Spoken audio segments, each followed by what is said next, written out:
Hello, नमस्कार, good evening. एक बार फिर से स्वागत है आप सभी का जीएस फाउंडेशन यूट्यूब चैनल पर। दोस्तों, आज का सेशन हमारा रहेगा इंडियन पॉलिटी का। इसमें हम लोग 25 प्लस एमसीक्यू देखेंगे। इसके साथ आपको मिलेगा फुल एक्सप्लेनेशन। किस किस एग्ज़ाम के लिए ये सेशन महत्वपूर्ण रहने वाला है। दोस्तों, इस सभी एग्ज़ाम के लिए महत्वपूर्ण रहने वाला है। SSC, railway, state PSC, CDS, NDA, UPSC, SI, PGT या आप किसी भी कम्पिटिटिव एग्ज़ाम की तैयारी कर रहे हैं दोस्तों, इस सभी एग्ज़ाम के लिए महत्वपूर्ण रहने वाला है। तो दोस्तों, एक बार से रिक्वेस्ट है कि सेशन को लाइक कर दीजिए, दोस्तों के साथ शेयर कर दीजिए और यदि आप भी इस चैनल पर नए हैं तो चैनल को सब्सक्राइब कर लीजिए। दोस्तों, चलिए शुरुआत करते हैं यहाँ पर सेशन की। लेकिन सेशन में जाने से पहले एक बार फिर से रिक्वेस्ट है कि लिंक को कॉपी कीजिए और दोस्तों के साथ शेयर कर दीजिए, ठीक है। तो चलिए यहाँ पर शुरुआत कर लेते हैं सेशन की। सेशन का पहला सवाल आपकी स्क्रीन पर क्या कह रहा है। अंडमान निकोबार द्वीप समूह का न्याय क्षेत्र, अंडमान निकोबार द्वीप समूह का न्याय क्षेत्र किस न्यायालय की देखरेख में आता है। आपका ऑप्शन है ए, पोर्ट ब्लेयर में बम्बई हाई कोर्ट की circuit bench, B, Port Blair में कलकत्ता हाई कोर्ट की circuit bench, C, Port Blair में मद्रास हाई कोर्ट की circuit bench, D, Port Blair में सुप्रीम कोर्ट की सर्किट बेंच। अंडमान निकोबार द्वीप समूह का न्याय क्षेत्र किस न्यायालय की देखरेख में आता है। दोस्तों, यहाँ पर सही आंसर हो जाएगा ऑप्शन बी, पोर्ट ब्लेयर में कलकत्ता हाई कोर्ट की सर्किट बेंच के अंतर्गत आता है।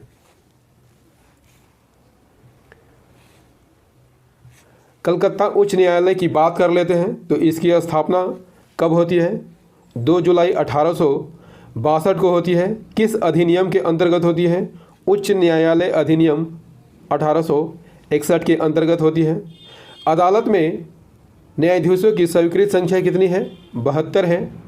उच्च न्यायालय की इमारत की बात कर लेते हैं दोस्तों, तो किस मॉडल पर आधारित है। स्टेट्स हाउस या क्लॉथ हॉल के मॉडल पर आधारित है। इसके वास्तुकार कौन थे, श्री वाल्टर ग्रानविले थे, ठीक है। देख लेते हैं अगला सवाल।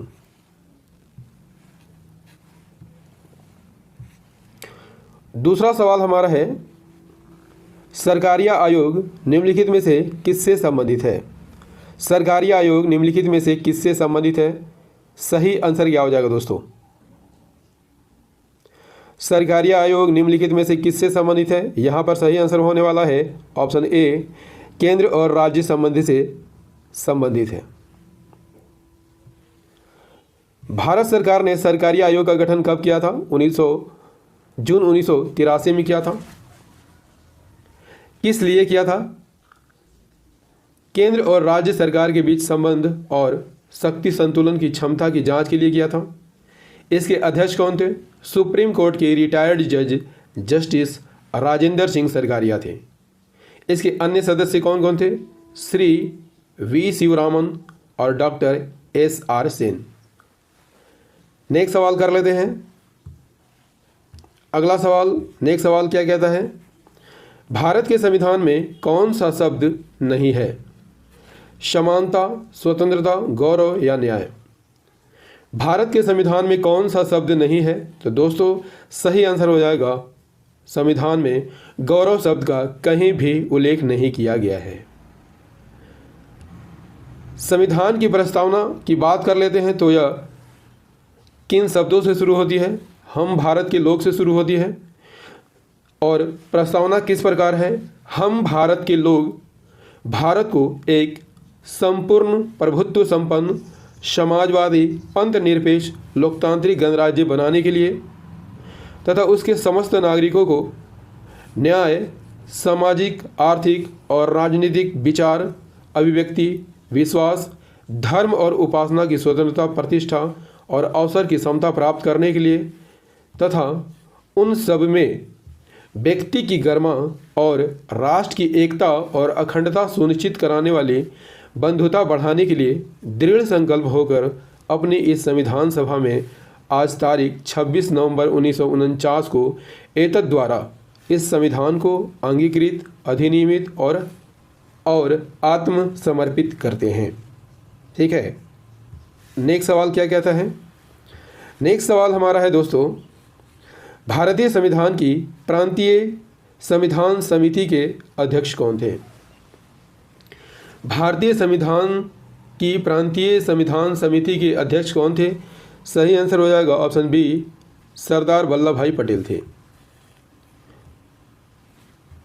भारतीय संविधान की प्रांतीय समिति के अध्यक्ष सरदार वल्लभ भाई पटेल थे। यहाँ पर प्रमुख समितियों के नाम दिए गए हैं दोस्तों, आप इसे नोट कर सकते हैं। देखते हैं अगला सवाल। पांचवा सवाल क्या कहता है? यदि राज्य के नीति निर्देशक सिद्धांत का सही से पालन नहीं कर रही है तो आम नागरिक किस न्यायालय में जा सकता है? उच्च न्यायालय, उच्चतम न्यायालय, सत्र न्यायालय या किसी भी न्यायालय में नहीं जा सकता है। दोस्तों यहाँ पर सही आंसर हो जाएगा ऑप्शन डी, यदि राज्य नीति निर्देशक सिद्धांत का सही से पालन नहीं कर रही है तो आम नागरिक किसी भी न्यायालय में नहीं जा सकते हैं, क्योंकि नीति निर्देशक तत्व न्यायालय द्वारा परिवर्तित नहीं है। नीति निर्देशक तत्व की बात कर लेते हैं तो ये किस देश के संविधान से लिया गया है? आयरलैंड के संविधान से लिया गया है। और नीति निर्देशक तत्व न्यायालय में परिवर्तनीय नहीं है। अनुच्छेद 137 के अनुसार इसे किसी भी न्यायालय में लागू नहीं करवाया जा सकता, किसी भी न्यायालय के द्वारा लागू नहीं करवाया जा सकता है दोस्तों। इसकी स्थापना का क्या उद्देश्य है? कल्याणकारी राज्य की स्थापना करना है। किस अनुच्छेद के तहत इसका वर्णन है? अनुच्छेद 36 से 51 तक में इसका वर्णन है। और ये राज्य के लिए एकमात्र निर्देश के रूप में है कि राज्य कुछ ऐसे कार्य करे जो राज्य की जनता के लिए लाभदायक हो। दोस्तों आगे नीति निर्देशक तत्व दिए गए हैं 36 से 51।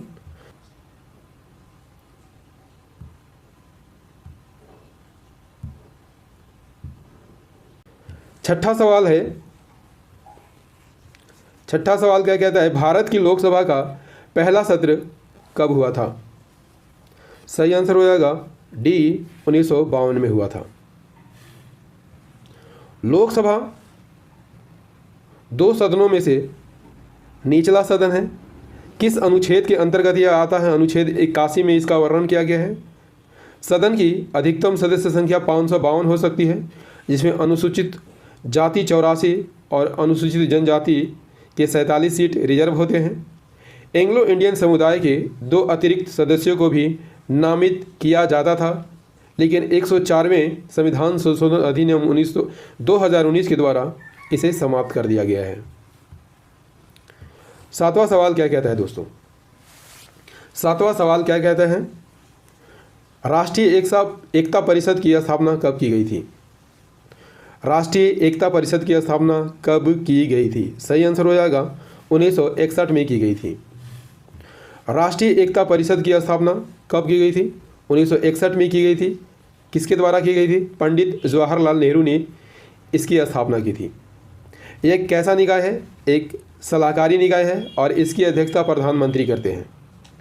इसके अन्य सदस्यों में कैबिनेट मंत्री, मशहूर हस्तियां और मीडिया प्रमुख मुख्यमंत्री होते हैं।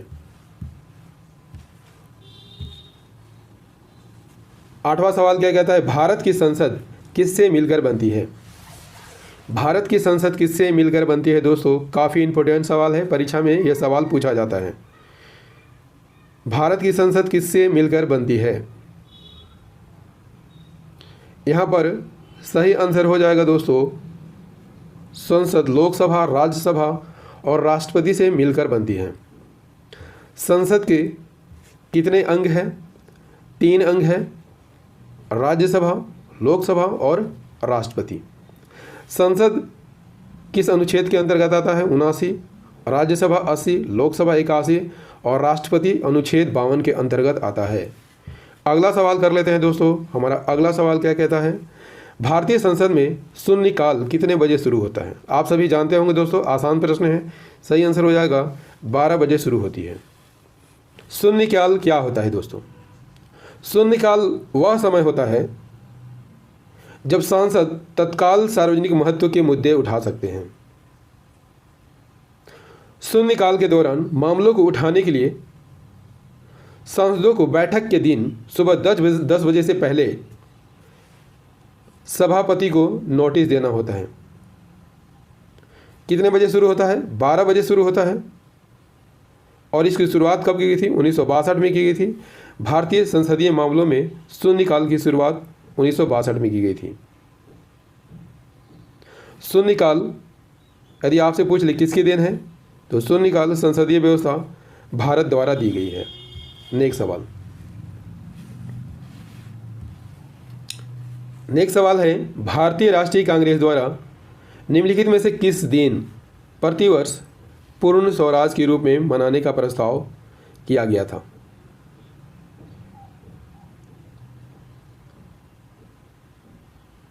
भारतीय राष्ट्रीय कांग्रेस द्वारा निम्नलिखित में से किस दिन प्रतिवर्ष पूर्ण स्वराज के रूप में मनाने का प्रस्ताव किया गया था? सही आंसर हो जाएगा दोस्तों 26 जनवरी को। कांग्रेस की स्थापना की बात कर लेते हो, इसकी स्थापना कब होती है? 28 दिसंबर 1885 को। संस्थापक एवं रहते हैं। पहले अध्यक्ष व्योमेश चंद्र बनर्जी को बनाया जाता है। कांग्रेस का अधिवेशन 1929 में यदि आपसे पूछ ले कहाँ हुआ था? लाहौर में हुआ था। अध्यक्षता किसने की थी? पंडित जवाहरलाल नेहरू ने की थी। और इसी कांग्रेस में 26 जनवरी को प्रतिवर्ष पूर्ण स्वराज मनाने का निर्णय लिया गया था। ठीक है, देखते हैं अगला सवाल। दोस्तों सेशन कैसा लग रहा है कमेंट करके ज़रूर बताइएगा।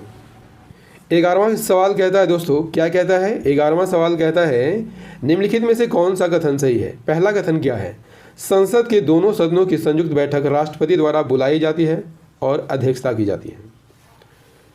बी, संसद के दोनों सदनों की संयुक्त बैठक लोकसभापति के द्वारा बुलाई जाती है और अध्यक्षता की जाती है। सी, संसद के दोनों सदनों की संयुक्त बैठक राष्ट्रपति द्वारा बुलाई जाती है और लोकसभा अध्यक्ष की अध्यक्षता में की जाती है। डी, संसद के दोनों सदनों की संयुक्त बैठक लोकसभा द्वारा बुलाई जाती है और राष्ट्रपति अध्यक्षता करते हैं। तो इसमें सही कथन कौन सा है? दोस्तों यहाँ पर सही कथन ऑप्शन सी में है। संसद के दोनों सदनों की संयुक्त बैठक राष्ट्रपति द्वारा बुलाई जाती है और लोकसभा के अध्यक्ष जो है इसकी अध्यक्षता करते हैं। ठीक है, नेक्स्ट सवाल। अगला प्रश्न कहता है कि भारतीय संविधान की प्रस्तावना के संबंध में निम्नलिखित कथनों पर ध्यान दीजिए। पहला कथन है भारतीय संविधान की प्रस्तावना यूएस के संविधान से ली गई है। दूसरा कथन है 42वें संविधान संशोधन अधिनियम द्वारा राष्ट्र की एकता और अखंडता द्वारा प्रतिस्थापित किया गया है। तीसरा है 42वें संविधान संशोधन से स्वतंत्रता और समानता शब्द जोड़े गए हैं। यहाँ पर कौन सा कथन सही है? तो यहाँ पर सिर्फ 2 कथन सही है, दूसरा कथन सही है। सही आंसर हो जाएगा ऑप्शन बी कि 42वें संविधान संशोधन अधिनियम द्वारा राष्ट्र की एकता और अखंडता द्वारा प्रतिस्थापित किया गया है। 42वां संविधान संशोधन कब होता है? 1976 में होता है और इसके द्वारा प्रस्तावना में अखंडता, धर्मनिरपेक्ष और समाजवादी शब्द जोड़ा जाता है। नेक्स्ट सवाल कर लेते हैं। 13वां सवाल क्या कहता है? निम्नलिखित कथनों पर ध्यान दीजिए। पहला कथन क्या है? मत्स्य पालन एक राज्य का विषय है और इसलिए राज्य सरकारें मत्स्य पालन के क्षेत्र के विकास और अस्थायित्व के लिए जिम्मेवार हैं। दूसरा कथन है समुद्री उत्पाद निर्यात विकास प्राधिकरण राज्य सरकार के नियंत्रण में कार्य करता है जिनके पास तट है। इनमें से कौन सा कथन सही है? सही आंसर हो जाएगा सिर्फ पहला कथन सही है। सही आंसर हो जाएगा ऑप्शन ए। मत्स्य पालन एक राज्य का विषय है इसलिए राज्य सरकारें मत्स्य पालन के क्षेत्र के विकास और अस्थायित्व के लिए जिम्मेदार हैं। समुद्री उत्पाद निर्यात विकास प्राधिकरण भारत सरकार के नियंत्रण में कार्य करता है। इसकी स्थापना कब हुई थी? 1972 में हुई थी। इसका मुख्यालय कहाँ है? कोची में है। नेक्स्ट सवाल कर लेते हैं दोस्तों। संविधान का अनुच्छेद 123 किससे संबंधित है? अति महत्वपूर्ण सवाल है दोस्तों, परीक्षा में ये सवाल बार बार रिपीट किया जाता है। सही आंसर हो जाएगा राष्ट्रपति के अध्यादेश से संबंधित है। संविधान के अनुच्छेद 123 के तहत राष्ट्रपति के पास संसद के सत्र यदि न चल रहा हो ऐसी स्थिति में अध्यादेश जारी करने की शक्ति प्राप्त है और अध्यादेश की शक्ति संसद द्वारा बनाए गए कानून के बराबर ही होती है। इसी तरह अनुच्छेद 213 के अनुसार राज्यपाल राज्य में अध्यादेश जारी कर सकता है, लेकिन अध्यादेश जारी करने के लिए से मुख्यमंत्री और मंत्रिमंडल की सलाह लेना आवश्यक है। नेक्स्ट सवाल करने से पहले दोस्तों सेशन को रिक्वेस्ट है कि लाइक कर दीजिए, दोस्तों के साथ शेयर कर दीजिए, और यदि आप भी इस चैनल पर नए हैं तो चैनल को ज़रूर सब्सक्राइब कर लीजिए। 15वां सवाल क्या कहता है? 15वां सवाल है, भारतीय झंडे में लंबाई और चौड़ाई का अनुपात क्या होता है?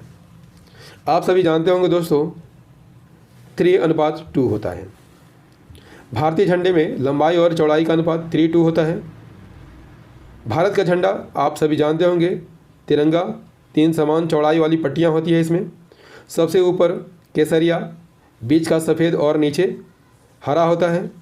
इसका प्रारूप किसने तैयार किया था? पिंगली वेंकैया ने तैयार किया था। यदि आपसे पूछ ले दोस्तों कि संविधान सभा द्वारा इसे कब अपनाया गया था? 22 जुलाई 1947 को अपनाया गया था। ठीक है,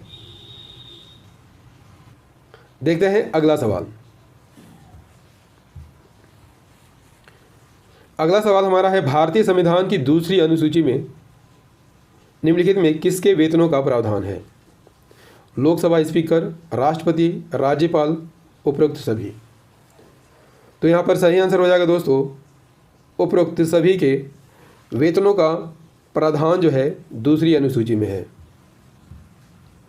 भारतीय संविधान की दूसरी अनुसूची महत्वपूर्ण पदाधिकारियों के वेतन से संबंधित है और इसमें राष्ट्रपति, उपराष्ट्रपति, राज्यपाल, लोकसभा स्पीकर, ऑडिटर जनरल, राज्य के नियंत्रक महालेख परीक्षक के वेतनों का प्रावधान दिया गया है।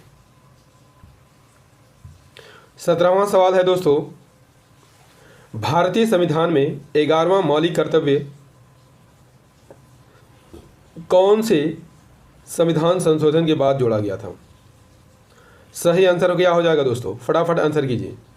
भारतीय संविधान में 11वां मौलिक कर्तव्य कौन से संविधान संशोधन के बाद जोड़ा गया था? सही आंसर हो जाएगा 86वें संविधान संशोधन के बाद जोड़ा गया था। दोस्तों यदि आपसे पूछ लिया जाए कि मूल संविधान में मौलिक कर्तव्यों की संख्या कितनी थी? 0 थी, यानी मौलिक संविधान में एक भी मूल कर्तव्य शामिल नहीं थे। इसे कब जोड़ा गया? 1976 में जोड़ा गया। किस संविधान संशोधन के द्वारा जोड़ा गया? 42वें संविधान संशोधन के द्वारा जोड़ा गया। उस समय मौलिक कर्तव्य कितने जोड़े गए थे? 10 मौलिक कर्तव्य जोड़े गए थे, लेकिन वर्तमान में मौलिक कर्तव्य की संख्या 11 है। 11वां मौलिक कर्तव्य कब जोड़ा गया था? 2002 में जोड़ा गया था। 86वें संविधान संशोधन के द्वारा जोड़ा गया था। 11वां मौलिक कर्तव्य क्या है? प्रत्येक माता पिता का यह कर्तव्य होगा कि वो अपने बच्चों को प्राथमिक शिक्षा दिलवाएं।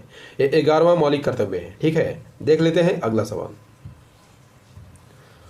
18वां सवाल है, निम्नलिखित में से किस अनुच्छेद के अनुसार राज्य की कार्यपालिका शक्ति राज्यपाल के साथ है?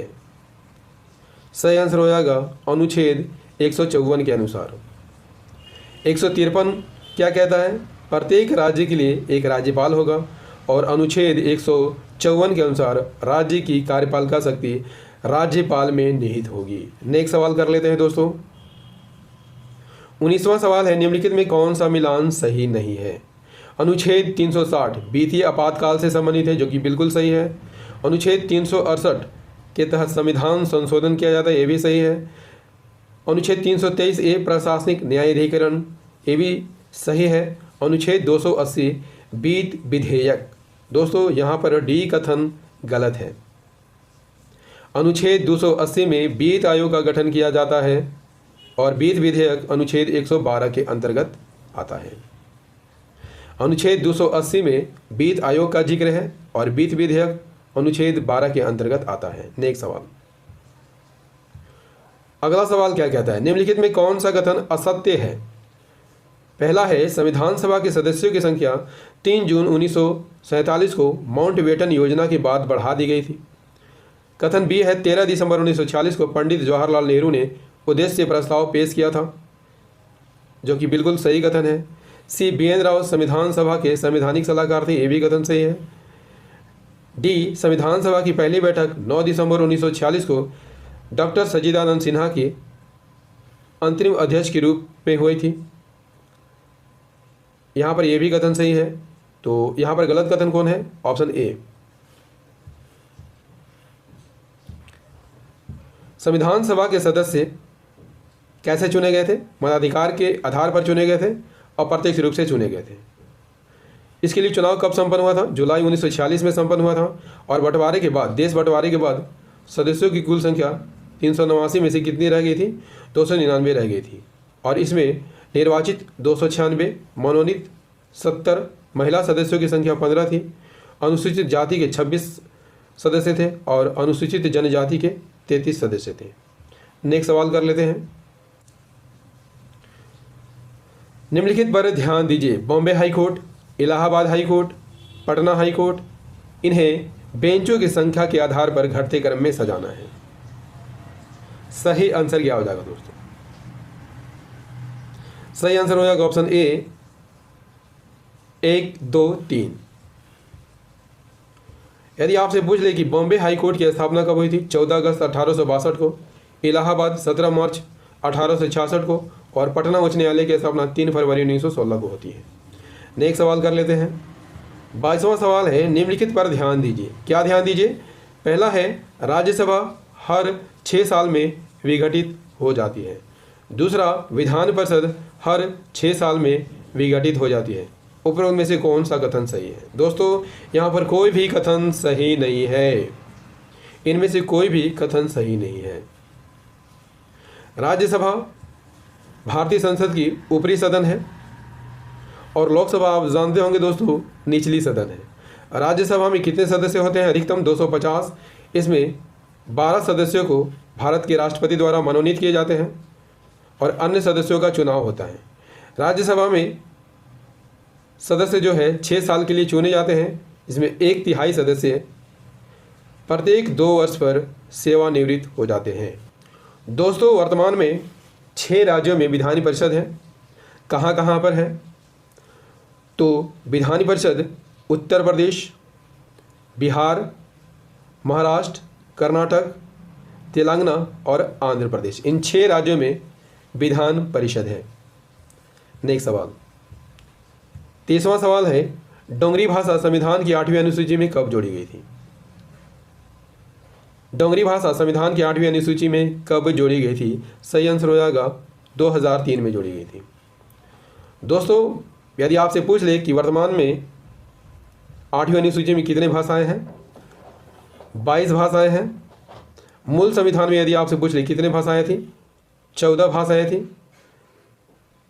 15वीं भाषा सिंधी थी। इसे कब जोड़ा गया था? 1967 में जोड़ा गया था।